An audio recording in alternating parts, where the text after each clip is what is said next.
Témoignage, le journal d'Alice Lenczewska. Père, comment était cette journée? Bonne en général.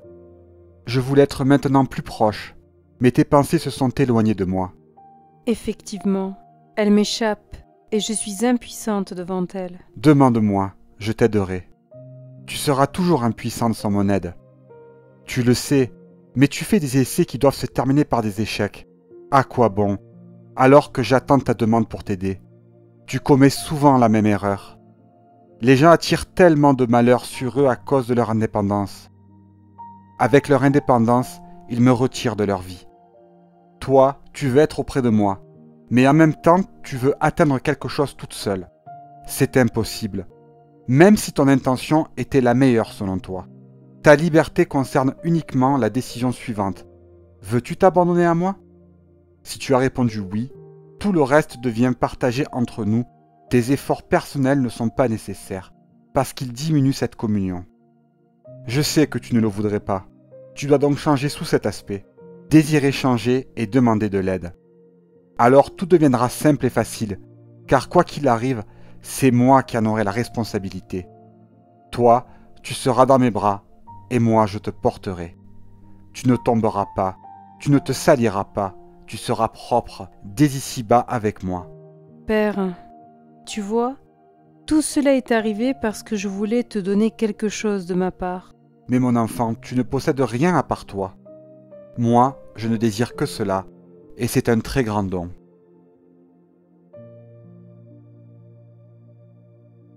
Je bénis et je participe à tout ce que tu fais, même quand tu m'oublies. Alors je me fais discret pour que tu aies la possibilité de choisir et de décider sans pression de ma part.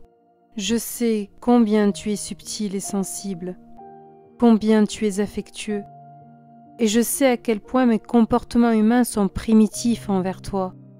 Je te heurte et t'offense sans cesse par ma rudesse. Apprends encore plus la délicatesse, c'est une très belle caractéristique, importante dans l'amour. Chaque messe offerte à l'intention de quelqu'un est une fête dans le ciel et une grande joie pour cette âme et pour tous.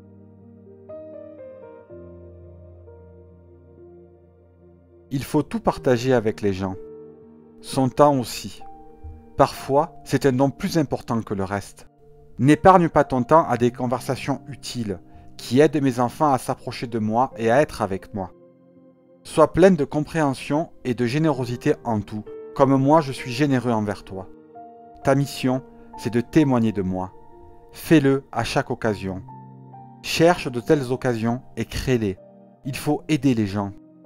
Il faut se dépêcher pour qu'ils y arrivent avant que se termine le temps qui leur est donné. Avant que se termine le temps donné à ce monde. Il reste peu de temps, très peu.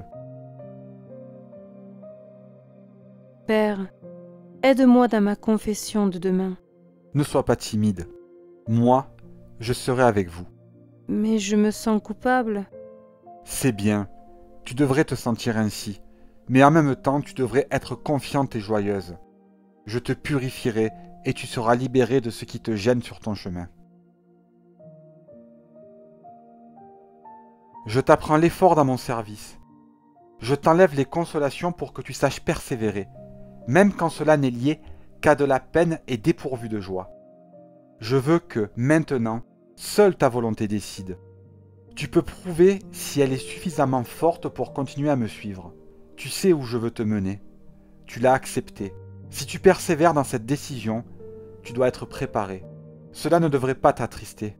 Au contraire, sois pleine d'espérance et de joie. C'est une grande distinction et une grande grâce. C'est la preuve de l'amour dont je te comble.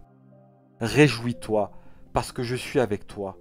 Je me préoccupe de chacun de tes pas et je te préserve des faux pas. Si je le fais douloureusement, c'est pour que ce soit efficace. L'homme apprend peu de choses sans douleur, aucune sans effort. Aie confiance et sois persévérante.